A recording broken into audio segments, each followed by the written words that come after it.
Big boss కి ఒకసారి వెళ్తే లైఫ్ సెట్ అయిపోద్ది అని అనుకుంటారు. కానీ బిగ్ బాస్ కి వెళ్ళిన తర్వాత అడ్రస్ లేకుండా పోయిన వాళ్ళు చాలా మంది అయితే ఉన్నారు. ఇక్కడ లైఫ్ సెట్ అయిపోద్ది అంటే మొత్తం మనం 15 వారాలు బిగ్ బాస్ హౌస్ లో ఉన్నామనుకోండి, ఎక్కువ రెమ్యునరేషన్ అయితే వస్తుంది. ఎందుకంటే అక్కడ వారానికి చొప్పున రెమ్యునరేషన్ ఇవ్వడం జరుగుతుంది. ఎన్ని వారాలు ఉంటే అంత ఎక్కువ రెమ్యునరేషన్ ఇస్తారు. అయితే ఈ సెషన్ లో ఎవరికి ఎంత రెమ్యునరేషన్ అంటే మనకు బిగ్ బాస్ 8 ఈ సెషన్ లో ఎవరికి ఎక్కువ రెమ్యునరేషన్ ఇస్తారు అనేది మనం ఈ వీడియోలో డిస్కస్ చేద్దాము.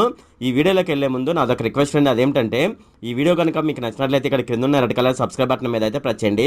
ఇలా మీరు రెడ్ కలర్ సబ్స్క్రైబ్ బటన్ మీద ప్రెస్ చేయడం వల్ల నేను చేసిన ప్రతి ఇన్ఫర్మేషన్ వీడియో అనేది అందరికంటే ముందు అప్డేట్ రూపంలో మీ మొబైల్కి అయితే చేరిపోతుంది. ఇప్పుడు మనం వీడియోలోకి అయితే వెళ్ళిపోదాం. ఇక్కడ నేను బిగ్ బాస్ కి సంబంధించిన ఇమేజెస్ అయితే నేను ఇక్కడ పెట్టడం లేదు. దానికి కారణం ఏమిటంటే నేను ఇమేజెస్ పెట్టిన వెంటనే నాకు కాపీరైట్ స్ట్రైక్ అయితే వస్తుంది. అందుకే ఒక ఇమేజ్ తోనైతే మెయింటైన్ చేస్తున్నాను. మీరు ఇమేజ్లు కాకుండా ఇన్ఫర్మేషన్ మీద ఫోకస్ చేసినట్లయితే మీకు మంచి ఇన్ఫర్మేషన్ అయితే దొరుకుతుంది. బిగ్ బాస్ రెవెన్యూ విషయంలో 2 కేటగిరీలు అయితే ఉంటాయి. ఒకటి బిగ్ బాస్ కావాలనుకునే వాళ్ళు, 2 బిగ్ బాస్ కి వెళ్ళాలనుకునే వాళ్ళు. బిగ్ బాస్ కావాలనుకుంటే వాళ్ళకు ఎంత రెమ్యునరేషన్ అయినా ఇస్తారు. కాస్త క్రేజ్ ఉన్న వాళ్ళు మాకెంత రెమ్యునరేషన్ కావాలని డిమాండ్ చేస్తారు. వాళ్ళతో బిగ్ బాస్ టీం అయితే పెద్దగా బేరాలాడదు. వాళ్ళతో కంటెంట్ వస్తుంది అనుకుంటే వాళ్ళకున్న పాపులారిటీని బట్టి రెమ్యునరేషన్ అయితే ఇస్తూ ఉంటారు. ఇది బిగ్ బాస్ కావాలనుకునే వాళ్ళ విషయం అనమాట. ఇక బిగ్ బాస్ కి వెళ్ళాలనుకునే వాళ్ళ విషయానికి వచ్చినట్లయితే బిగ్ బాస్ వాళ్ళకు ఎంత ఇస్తే వాళ్ళు అంతే తీసుకుంటారు. నాకెంతే కావాలి, నాకెంత కావాలి అని పట్టుబడితే మాత్రం వాళ్ళనైతే పక్కన పెట్టేయడం జరుగుతుంది. కొంతమంది అయితే ఎంత ఇచ్చినా పర్లేదు అనుకొని బిగ్ బాస్ హౌస్ లోకి అయితే వస్తూ ఉంటారు. ఇక బిగ్ బాస్ నుంచి వచ్చే వాళ్ళకు డబ్బులు ఇస్తారు కదా, ఆ డబ్బుల విషయం మనం చూసుకున్నట్లయితే వాళ్ళు ఎన్ని వారాలు ఉంటే ఏ వారానికి ఆ వారం వాళ్ళకైతే డబ్బులు అకౌంట్ లో పడిపోవు. హౌస్ నుంచి బయటకు వచ్చిన తర్వాత వారం నుంచి నెల రోజుల్లోపు మొత్తం అమౌంట్ లో 80% మాత్రమే చెల్లించడం జరుగుతుంది. మిగిలిన 20% విషయం మనం చూసుకున్నట్లయితే ఈ అమౌంట్ ని అగ్రిమెంట్ ప్రకారం అగ్రిమెంట్ లో పొందుపరిచిన తేదీకి చెల్లిస్తారు. అయితే ఈ అగ్రిమెంట్ ఎప్పటి నుంచి ఎప్పటి వరకు ఉంటుందంటే బిగ్ బాస్ లోకి ఎంటర్ అయినప్పటి నుంచి ఏడాది వరకు అయితే ఈ అగ్రిమెంట్ అయితే ఉంటుంది. ఈ ఏడాదిలో ఎప్పుడైతే అప్పుడు ఆ మిగతా 20% అయితే చెల్లించడం జరుగుతుంది. అగ్రిమెంట్ ముగిసే లోపు అయితే ఫుల్ అమౌంట్ అయితే చెల్లించడం జరుగుతుంది. అయితే బిగ్ బాస్ లో ఉండే వాళ్ళందరికీ సేమ్ రూల్ అయితే వర్తిస్తుంది. ఈ కంటెస్టెంట్ కి ఎవరికి ఎంత రెమ్యునరేషన్ ఇస్తారో ఇప్పుడు మనం చూద్దాము. నిజానికి రెమ్యునరేషన్ లెక్కలు అనేవి ఇక్కడ తీసుకునే వాళ్ళకి ఇచ్చే వాళ్ళకి తప్ప మరెవరికి తెలిసే అవకాశం ఉండదు. ఇంతకు ముందు ఎవరైతే బిగ్ బాస్ హౌస్ లోకి వెళ్ళిన కంటెస్టెంట్స్ ఉంటారు కదా, వాళ్ళైతే తమ రెమ్యునరేషన్ లెక్కలను అయితే బయట పెడుతూ ఉంటారు. వాటి ఆధారంగా ఈ బిగ్ బాస్ 8 సీజన్ లో ఎవరికి ఎంత రెమ్యునరేషన్ ఇస్తారు, వారానికి ఎంత ఇస్తారు, రోజుకి ఎంత ఇస్తారు, టాప్ రెమ్యునరేషన్ ఎవరికి ఉంటుంది, అలాగే తక్కువ రెమ్యునరేషన్ ఎవరికి ఉంటుంది అనే విషయాలు ఇప్పుడు మనం చూద్దాము. ఇక కంటెస్టెంట్స్ విషయం మనం చూసుకున్నట్లయితే మొదటగా యష్మి గౌడ్ వారానికి 2 లక్షల రూపాయలు అయితే తీసుకుంటారన్నమాట. రోజుకి మనం చూసుకున్నట్లయితే 28,571 రూపాయలు. ఇక నిఖిల్ ఇతను వారానికి 2,25,500 రూపాయలు అయితే తీసుకుంటాడు. ఇక మనం రోజువారీ చూసుకున్నట్లయితే 32,143 రూపాయలు అయితే తీసుకుంటాడు. ఇక అభయ్ నవీన్ అనమాట, ఇతను వారానికి 2 లక్షల రూపాయలు అయితే తీసుకుంటాడు. ఇక రోజుగా మనం చూసుకున్నట్లయితే 28,572 రూపాయలు అయితే తీసుకుంటాడు. ప్రేరణ కంబం ఈమె వారానికి 2 లక్షల రూపాయలు అయితే తీసుకుంటుంది. రోజుకి మనం చూసుకున్నట్లయితే 28,571 రూపాయలు. ఇక ఆదిత్య బొమ్ము ఇతను వారానికి 3 లక్షల రూపాయలు అయితే తీసుకుంటాడు. ఇక రోజుకి మనం చూసుకున్నట్లయితే 42,857 రూపాయలు అయితే తీసుకుంటాడు. సోనియా ఆకుల ఈమె వారానికి 1,50,000 రూపాయలు అయితే తీసుకుంటుంది. ఇక రోజుకి చూసుకున్నట్లయితే 21,428 రూపాయలు. ఇక బేబక్క విషయం మనం చూసుకున్నట్లయితే ఈమె వారానికి 1,50,000 రూపాయలు తీసుకుంటుంది.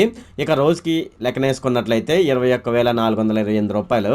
ఇక శేఖర్ భాష ఇతను వారానికి 2,50,000 రూపాయలు అయితే తీసుకుంటాడు. ఇక రోజుకి మనం లెక్కేసుకున్నట్లయితే 35,714 రూపాయలు. ఇక కిరాక్ సీత ఈమె వారానికి 2 లక్షల రూపాయలు అయితే తీసుకుంటుంది. ఇక రోజుకి మనం లెక్కనేసుకున్నట్లయితే 28,571 రూపాయలు. ఇక నాగ మణికంఠ వారానికి 1,20,000 రూపాయలు అయితే సంపాదిస్తుంది. ఇక మనం రోజుకు చూసుకున్నట్లయితే 17,142 రూపాయలు. ఇక పృథ్వీరాజు ఇతను వారానికి 1,30,000 రూపాయలు అయితే తీసుకుంటాడు. ఇక రోజుకి మనం లెక్కేసుకున్నట్లయితే 18,572 రూపాయలు. ఇక విష్ణుప్రియ ఈమె వారానికి 4 లక్షల రూపాయలు అయితే తీసుకుంటుంది. ఇక రోజుకి రోజుకి చూసుకున్నట్లయితే 57,142 రూపాయలు.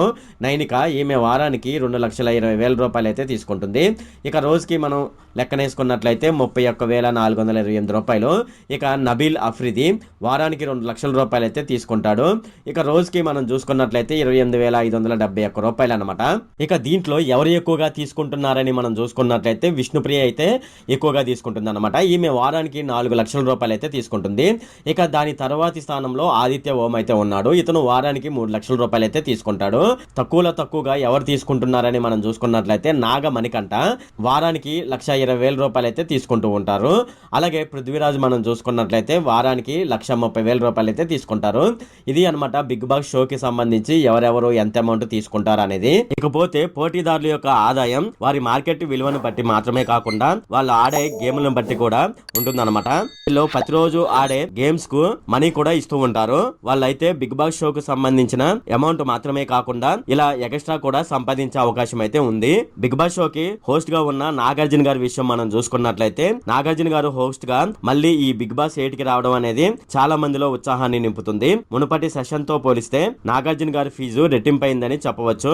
ఈ బిగ్ బాస్ షోకి ఈయన ఆకర్షణ అలాగే వీక్షకులను ఉత్తేజపరిచేలా చేయడంలో నాగార్జున గారు కీలక పాత్ర పోషిస్తున్నారని ఒక సమాచారం అయితే ఉంది.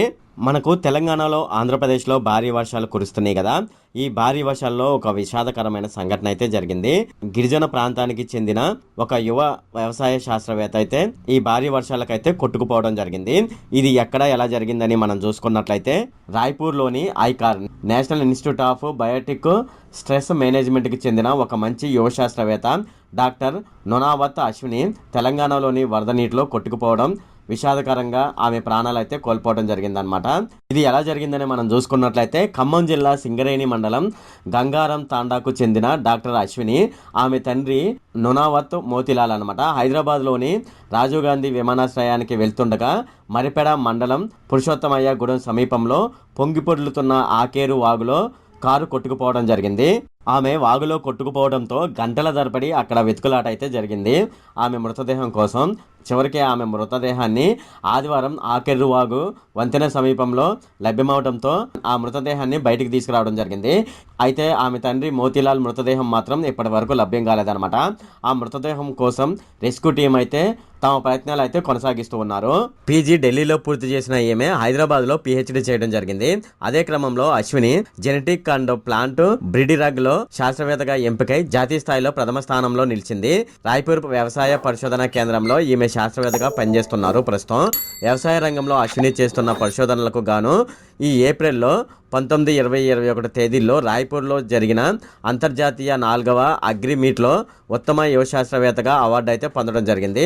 ఈ సదస్సులో పాల్గొనడం కోసం బయలుదేరిన ఈ యువ సైంటిస్టు వరదల కారణంగా ప్రాణాలు కోల్పోవడం పట్ల పలువురు ప్రగాఢ సానుభూతిని అయితే వ్యక్తం చేస్తున్నారు.